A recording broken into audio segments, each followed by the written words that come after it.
Good afternoon, everybody. Everybody Good got, afternoon. what they need for audio and white balances and stuff. When you guys are ready, let me know. And I'll Let me check okay? phones here real quick, John. Everybody ready? Lauren, Yes, I did. you guys all good down the side there? Yep. You good? Okay. Chief, you ready? I'm gonna hit my buttons here. Hold on.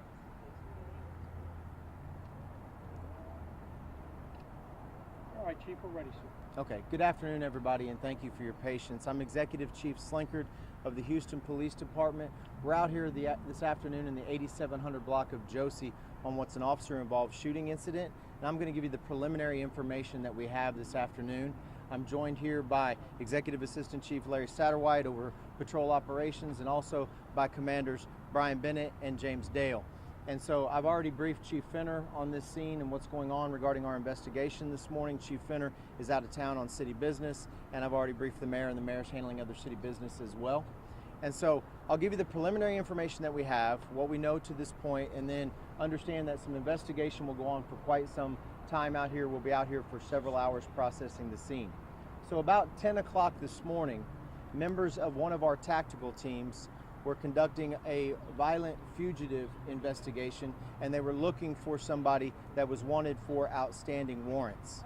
They were in this area around 10 o'clock this morning looking for that suspect.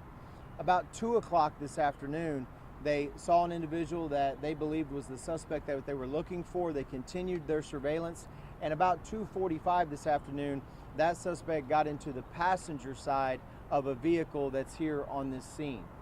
That vehicle then left that location, which was only several blocks from where we are now.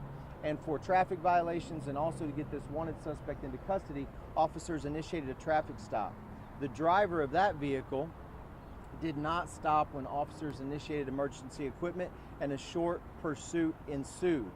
That pursuit came this direction in the 8700 block of Josie and ended behind me on this scene. The officers, when they got on this street, understanding that the suspect was not stopping, the driver of that vehicle initiated an intervention technique to actually stop the vehicle in as safe as manner as possible. Once the vehicle was stopped, officers began to exit their vehicles and approach. As they were approaching, our preliminary review of body-worn camera information this afternoon shows that the suspect, who was in the passenger side, who was the wanted fugitive, exited the vehicle, the passenger side. Now we're going to have to review a lot more video to see exactly what happened as the officers approached, but upon that approach, when the suspect exited the vehicle, he had a bag in his hand, and one officer discharged his weapon as he was approaching. That suspect was struck. In that bag that's here on the scene, we have what is a semi-automatic pistol. I don't know the caliber or the make right now. Crime scene units will be processing the scene, but we do have a semi-automatic pistol that's inside the bag that the suspect was in custody of. That will be processed as part of the evidence out here on the scene. Only one officer discharged.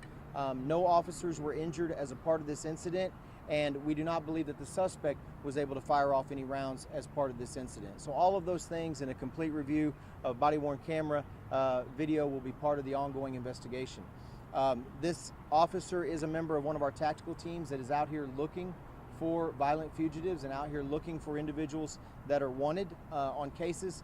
Our preliminary information tells us that this suspect, an African-American male, approximately 30 years of age, is wanted right now on 3 that we know of felony warrants. 1 for felon in possession of a firearm, 1 for aggravated assault, likely with a deadly weapon, and we're looking more into that case, and then also on a previous felony evading case, for a felony evading the police case. The driver of the vehicle, who was not the suspect that the apprehension team was looking for this afternoon, the driver of that vehicle is in custody, right, and is in custody for the evading, right, for not stopping when police initiated the traffic stop. That driver will also be questioned as part of a witness to the officer-involved shooting.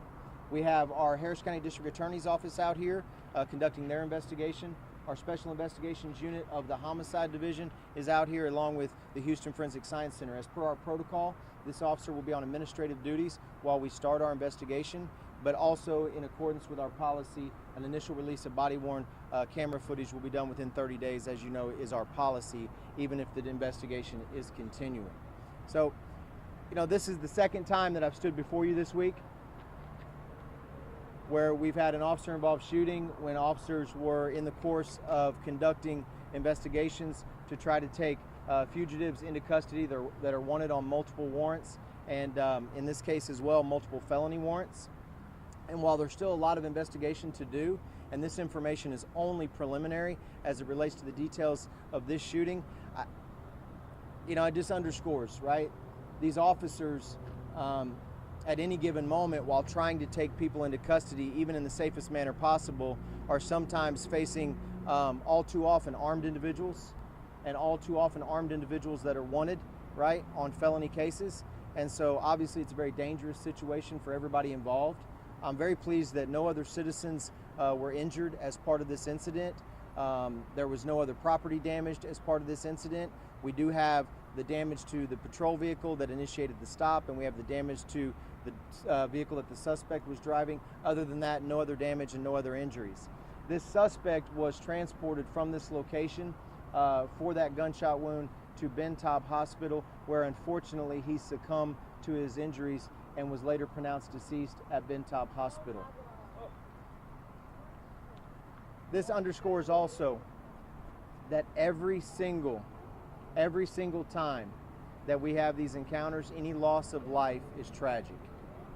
Any loss of life is tragic, and there's obviously families that need to be prayed for, and let's remember to keep everybody involved in these types of incidents in our prayers. With that, I'll yield and take any questions that you all have. You said he had 3 felony warrants, aggravated That we know assault of. with a deadly weapon, felony evading. What was the last one? Felony evading, and the last one was felon in possession of a firearm. On the aggravated assault, we're still trying to determine if that was involving a deadly weapon, but it was an aggravated assault case warrant. You said he reached into his bag. No, I didn't say that. Okay, I'm sorry. I said he came out of the vehicle with the bag where we have recovered a pistol in that bag. But he had exited the vehicle. He had exited the vehicle, it appears, from our preliminary look on the body-worn camera video, but there's a lot more video for us to review. Can't do that in the short amount of time that we have out here to try to give you an update. What kind of bag was it? That'll be part of the investigation. Just a bag, no description that I can really give you at this point. And were they in the silver vehicle? What vehicle? There's several vehicles down there. The one that's more the SUV style vehicle is the vehicle the suspect was driving, and the silver unmarked vehicle is an unmarked police vehicle. And then also you have the patrol vehicles down there. The actual intervention technique to get them stopped was done with a marked patrol unit. And that was my next question with regards to the intervention maneuver technique, as you would call it. I know that we've also been talking to you guys a lot about chases or pursuits involving suspects. Is this one of the maneuvers to try to avoid more casualties or innocent people, bystanders? It is. About how long was this individual wanted? I don't know. I don't know the dates on the cases, but I do know that our tactical team that was out here working today has been looking for this particular individual for at least a couple of weeks. How long was the chase for? I can't hear you, sir. How long was the chase for? Very short. It initiated only several blocks from where we are now, so the chase was able to be concluded pretty fast. It didn't go very far. Are you releasing the suspect's name? We are not at this time. You said Okay. he's about 35. No, I said about 30. About 30. Mhm. Now, did you get the address of where it was initiated? I did not, just several blocks from this location. So did he live in this area? I do not know. Okay. Any other Anything else? Anything else I Is can? this one officer who fired shots at the suspect? Yeah, only one officer. As you said, this is the second case involving gunfire this week. How are emotions with everybody? Is everybody feeling all right? Can you give any statement on that? Well, look, we're going to come out here every single day, as the chief has said, and we're going to be laser focused on trying to get into custody, right? Individuals that have warrants out for their arrest, and especially on violent cases, and especially cases involving felonies. And we're going to continue to do that. We're going to continue to do that work. Obviously, as I said yesterday at our press conference, we want to do that in the safest manner possible, and we want people to comply. We never want incidents to end like this. Of course, there's a lot more investigation to do here, as with any case, when there's an officer-involved shooting. But it just underscores, right, how dangerous these encounters are for everybody involved. For everybody. Thank you, How Chief. many shots were fired? Okay, I don't know. At this, I'll be part of the investigation, but I'm not positive, so I don't want to speculate. Thank you, Chief. All right, thank you everybody for your patience. I appreciate you.